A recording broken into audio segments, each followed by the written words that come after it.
रहीम अस्सलाम वालेकुम। आज मैं आपके लिए सॉसेज लॉलीपॉप की रेसिपी लेकर आई हूँ। ज़बरदस्त रेसिपी है। रमज़ानों में बनाएं, बच्चों की बर्थडे में बनाएं, शाम में स्नैक्स पे बच्चों को बना के दें, किसी भी फंक्शन में बनाएं, बच्चों को बहुत पसंद आने वाली है और स्पेशली बड़ों को भी पसंद आने वाली है। रेसिपी पसंद आए तो मेरे चैनल को सब्सक्राइब ज़रूर करें, बराबर में दिए गए बेल को क्लिक कीजिए ताकि हर नई रेसिपी आपके पास सबसे पहले आ जाए। अब आते हैं रेसिपी की तरफ। तो यहाँ पर मैंने सॉसेज लिए हैं छोटे वाले साइज़ के, और ये चीज़ हैं, चीज़ विच सॉसेज जो होते हैं, ये वो वाले सॉसेज हैं। अब इसमें स्कीवर्स हम डालते चले, बैम्बो स्कीवर्स मिलते हैं बाज़ार में, आप वो डालते हैं। उसको 3 पीस में आप कट कर लें, या फिर अगर टूथपिक हो तो आप वो भी यूज़ कर सकते हैं। अब सबको इसको स्टिक में हम लगाते चले जाएंगे। देखें सब रेडी हो चुके हैं। यहाँ मैंने 30 से 35 पीस लिए हैं इसके। एक पैकेट में जो होता है पूरा वो लिया है। उसके बाद हम इसको बिल्कुल शैलो फ्राई करेंगे। ब्रश की मदद से हमने ऑयल लगाया पैन में, और फिर हम इसको इस तरह से रखते चले जाएंगे और इसको हम फ्राई करेंगे। हल्का सा हमने इसको ऊपर से हल्की सी लेयर देनी है गोल्डन कलर की, बस। तो आप ये देख सकते हैं कि ये हल्के हल्के से गोल्डन हो चुके हैं। अब इनको हम टर्न करते चले जाएंगे, और ये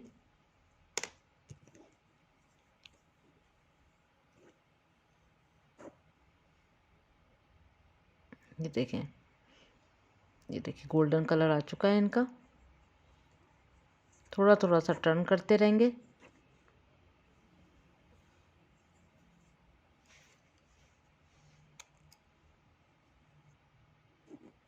गोल्डन कलर आने के बाद फिर हम इनको निकाल लेंगे।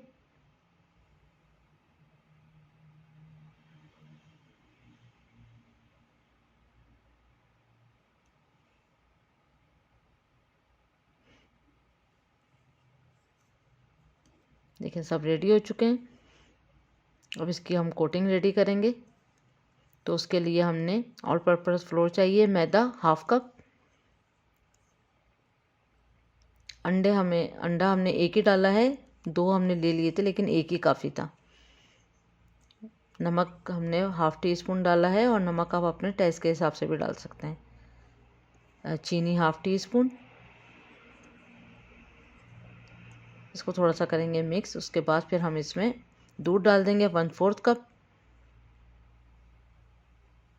और थोड़ा थोड़ा करके हमने इसको मिक्स करते जाना है। एकदम से आपने नहीं डालना है, क्योंकि बहुत पतला हमेशा नहीं चाहिए, बस ऐसा होना चाहिए कि उस पर अच्छी तरह से कोट हो जाए। कोट होने के बाद अच्छी तरह फ्राई हो जाए। तो दूध थोड़ा थोड़ा करके डालिएगा। उसके बाद फिर अगेन हमने 1/4 के पास हमने 2 से 3 टेबल स्पून भी एक टेबल स्पून करके डाला है। ये देखें इस तरह का हमें चाहिए हमेशा। तो आप देख सकते हैं स्मूथ क्रीमी सा हो चुका है ये। बस अब ये रेडी है।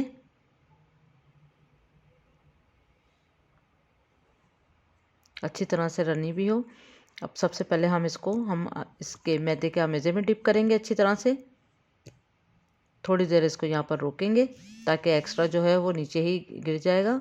उसके बाद हमने ब्रेड क्रूम में इसको अच्छी तरह से इसको कोट करना है।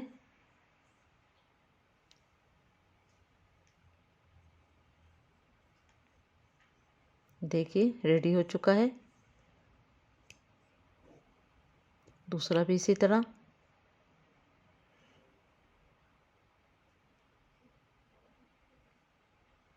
फिर ब्रेड क्रूम, अगर आप चाहें तो ब्रेड क्रूम में ऑरिगानो भी डाल सकते हैं हाफ टी स्पून की जितना, और कुटी लाल मिर्च भी डाल सकते हैं अगर आप बड़ों के लिए भी बना रहे हैं। और अगर ऐसा नहीं है, अगर खाली बच्चों के लिए, तो आप इस तरह भी इसको बना सकते हैं। उनको इस तरह भी पसंद आएगा, बड़ों को भी इस तरह पसंद आता है। उसके बाद आप इसके ऊपर फ्राई करने के बाद कोई सॉस भी डाल सकते हैं।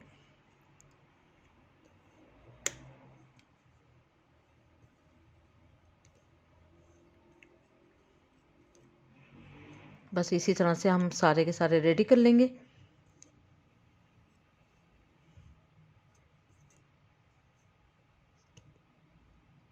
बस ये देखें सब रेडी हो चुके हैं। अब इसको हम तकरीबन 20 से 25 मिनट के लिए फ्रिज में रख देंगे, फिर सेट हो जाएंगे तो फिर हम फ्राई करेंगे। तो यहाँ पर हमने डीप फ्राई करना है, तो हमने ऑयल डाला, और फिर इसको ऑयल अच्छा गर्म हो जाए फिर हम इसको इसमें फ्राई करेंगे।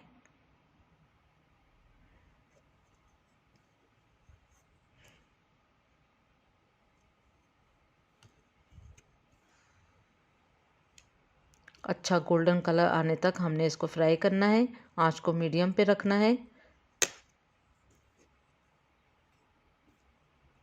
ये देखें अच्छा गोल्डन कलर आ चुका है। बस अब हम इसको निकालते हैं।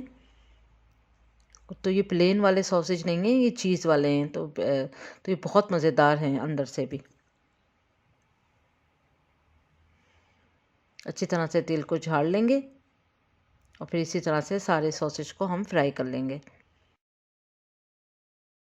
तो ये देखें ये रेडी हो चुके हैं। अगर आप चाहें तो कोई सा सॉस भी इसके ऊपर डाल के खा सकते हैं, वरना आप इस तरह भी बच्चों को दें, बहुत मज़ा आएगा फ्रेंच फ्राइज़ के साथ। तो बहुत मज़ेदार रेसिपी है, ज़रूर इसको ट्राई करें। उम्मीद करती हूँ आज की रेसिपी आपको पसंद आई होगी। Thank you for watching. दुआ में याद रखें, अपना ख्याल रखें। अल्लाह हाफिज़।